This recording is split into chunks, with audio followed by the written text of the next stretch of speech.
When they decide to ban and to stop that, it is the time when we say that, you know what? We believe in our own currencies. We believe on our own issues.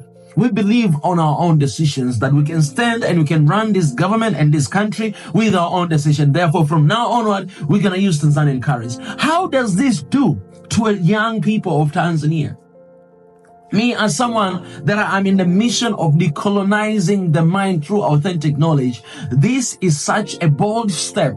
Basically, not only for us, but the next generation to know that my country actually decided to do all transaction in our currency. Why? Because we need to strengthen our currency.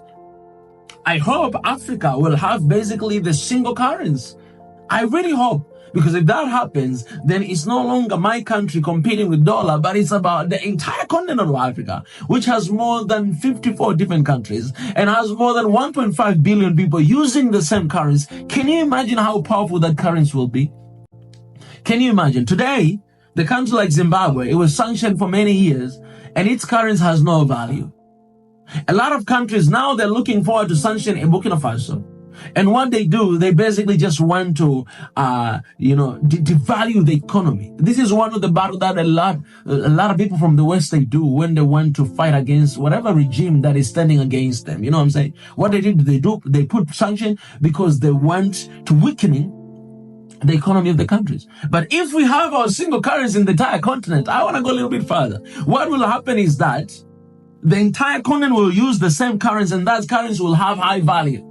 Because everywhere, imagine 1.5 billion people using the same currency. Imagine how powerful that currency will be. And that's where we have to get. For people like us who believe in the unity of the continent, that's what we have to do. But at the moment, we are in the East Africa. We can still figure out the single currency that will be used by Tanzania, Kenya, Uganda, Rwanda, Burundi, Somalia, and South Sudan. We can figure out the currency that will be used in the eastern side of Africa, so that all these 5, 6, 7 different countries will use a single currency and promoting our economy. It is the time to de-dollarization in the continent, because we are the one that are giving them power, and they're using the same power that are given to them to colonize us. But the time is done now.